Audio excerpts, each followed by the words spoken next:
El juicio, que puede acabar con Netanyahu, está a punto de estallar. La justicia israelí ha dictado sentencia, y aunque el primer ministro lo niegue, las acusaciones no se han equivocado. Fraude, soborno, abuso de poder. Pudiera ser que una era de manipulación política o una última jugada de un líder que no se rinde. Lo cierto es que el Tribunal de Jerusalén ha hablado y ha dejado una amenaza clara sobre la mesa. Benjamín Netanyahu, el hombre que ha dominado Israel durante años, deberá rendir cuentas por sus actos. Pero, ¿será este juicio el principio del fin para él o solo una táctica para escapar de la justicia? Acompáñanos a descubrir qué le espera al primer ministro de Israel y si esta vez podrá salirse con la suya. Los detalles a continuación. Prensa Alternativa. Busca programador en Rust. Interesados, escribir al correo prensa.alternativa.casting@gmail.com. Netanyahu en la mira. La justicia israelí ha hablado con una claridad implacable. Benjamín Netanyahu debe enfrentar la acusación de corrupción en un juicio que ha sacudido los cimientos de la política israelí. Este es un juicio que no solo está centrado en la figura de Netanyahu, sino que ha dividido de manera irreversible a una nación. La incertidumbre de los días venideros se mezcla con el eco de las viejas acusaciones de fraude, soborno y abuso de confianza, que revelan la verdadera naturaleza del primer ministro durante años.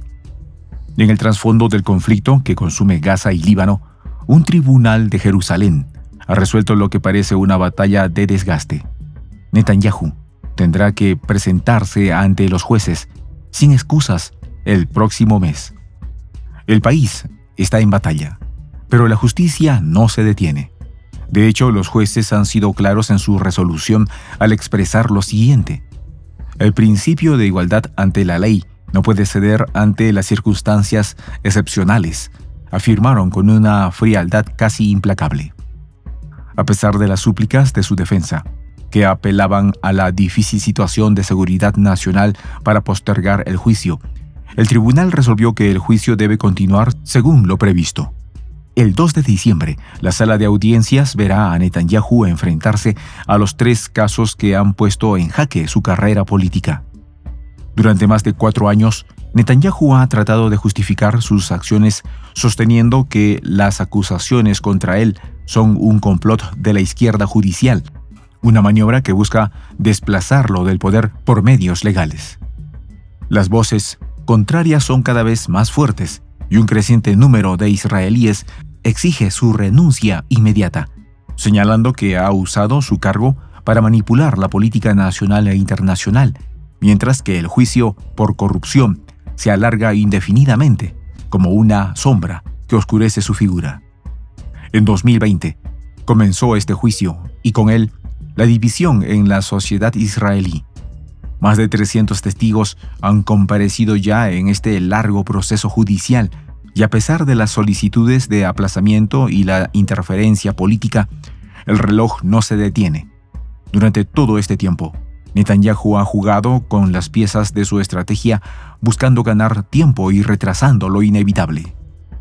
Como una partida de ajedrez político, cada movimiento es crucial, pero a diferencia de un juego limpio, las reglas de esta partida han sido alteradas por intereses oscuros y maniobras estratégicas que, al parecer, no han dejado piedra sin mover.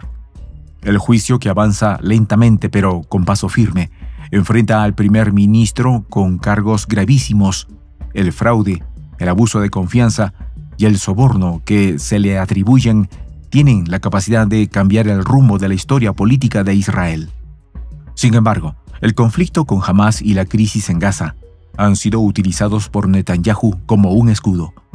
En un intento por dilatar aún más el proceso judicial, Netanyahu ha solicitado aplazar su comparecencia alegando que el conflicto bélico le impide preparar su defensa adecuadamente.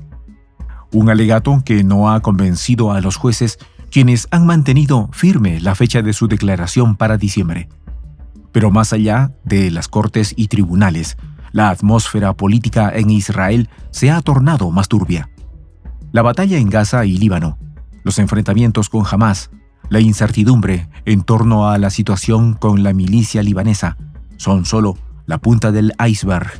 En el interior de su propio gabinete, Netanyahu se encuentra rodeado por un mar de controversias. El escándalo de las filtraciones de información clasificada, conocido como Bibi Leaks, ha expuesto una red de manipulaciones y presiones dentro del gobierno. Funcionarios de su círculo cercano han sido acusados de filtrar información confidencial a medios internacionales, manipulando la opinión pública para favorecer al primer ministro. En septiembre, los diarios Bild, The Jewish Chronicle, publicaron informaciones que luego se descubrió eran fabricadas con el fin de influir en la opinión pública israelí sobre el conflicto con Hamás. Netanyahu usó estos reportes manipulados para justificar su postura de mantener el control militar sobre la Franja de Gaza. Esta estrategia ha sido calificada como una táctica para consolidar su poder y lograr que la sociedad israelí se alinee con su visión de la batalla, sin importar las consecuencias a largo plazo. Las acusaciones de corrupción no se limitan al juicio que enfrenta Netanyahu en el Tribunal de Jerusalén. Los hechos relacionados con las filtraciones de material clasificado y las acusaciones de extorsión dentro de su círculo cercano solo profundizan la crisis de su liderazgo. Tzachi Breiman, su jefe de gabinete, está siendo investigado por manipulación de actas oficiales en relación con las reuniones previas al ataque de Hamás el 7 de octubre de 2023. La posible alteración de actas para ocultar la incompetencia en la gestión de la seguridad antes del ataque ha añadido un nuevo capítulo a la saga de corrupción en la oficina del primer ministro. La pregunta de por qué la inteligencia israelí no pudo anticipar un ataque de tal magnitud sigue sin respuesta. Sin embargo, la posible manipulación de las actas y la omisión de información crucial sobre los movimientos de Hamás han arrojado una sombra de duda sobre la capacidad de Netanyahu para dirigir la nación en tiempos de crisis. La controversia sobre la filtración de documentos y la manipulación de la información se complica aún más con las sospechas de corrupción. La fiscal general de Israel, Gali Baaraf Miara, ha solicitado una investigación adicional sobre las filtraciones de inteligencia que favorecieron a Netanyahu en los medios internacionales, un caso que podría involucrar a más funcionarios dentro de su gobierno. En las últimas semanas, varios miembros de su equipo han sido arrestados bajo sospecha de haber filtrado material clasificado, lo que ha generado aún más tensión dentro de un gobierno que ya está al borde de la fractura. Netanyahu ha respondido a todas estas acusaciones con un tono desafiante, lanzando acusaciones. Pero mientras lanza estas acusaciones, el telón de fondo sigue siendo el mismo: el juicio por corrupción que avanza sin freno y las filtraciones que no dejan de salpicar su entorno más cercano. El pueblo palestino ha sufrido las consecuencias de decisiones políticas malintencionadas que buscan manipular la opinión pública internacional. La verdadera pregunta es si al final alguna de estas piezas podrá encajar en la búsqueda de una paz que parece tan lejana como siempre. En un momento de definiciones, en el juicio de Netanyahu, no solo se juega el destino de un hombre, sino el de una nación, atrapada en las redes de la corrupción, los conflictos bélicos y la política. Y mientras tanto, el pueblo de Israel y Palestina siguen esperando, con la esperanza fija en el futuro, a que llegue el día en que la justicia y la paz prevalezcan. En esta comunidad nos juntamos para, por ejemplo, conversar, interactuar, tener puntos de idea distintos, pero, por ejemplo, también tenemos un club de lectura donde leemos fragmentos de libros que consideramos que son importantes para crecer intelectualmente. También, por ejemplo, hacemos algo como lo que hace nuestro amigo el jefazo ahí en Bolivia. Les cuento la experiencia que me parece fascinante. Él tiene un restaurante ahí en Bolivia Y en ese restaurante, ahí viene lo que tiene, un televisor. Y ustedes dirán, pero qué impresionante, ¿en qué contribuye que un restaurante tenga un televisor ahí en Bolivia? Una cosa muy importante, porque él, cada vez que abre su negocio, prende su televisor y pone los videos de Prensa Alternativa. Con eso, todos los días, poco a poco, con pasos muy concretos, él hace que toda la gente que vaya a su restaurante vaya insumiendo el concepto de la patria grande. Y así, pasito a pasito, estamos construyendo la patria grande.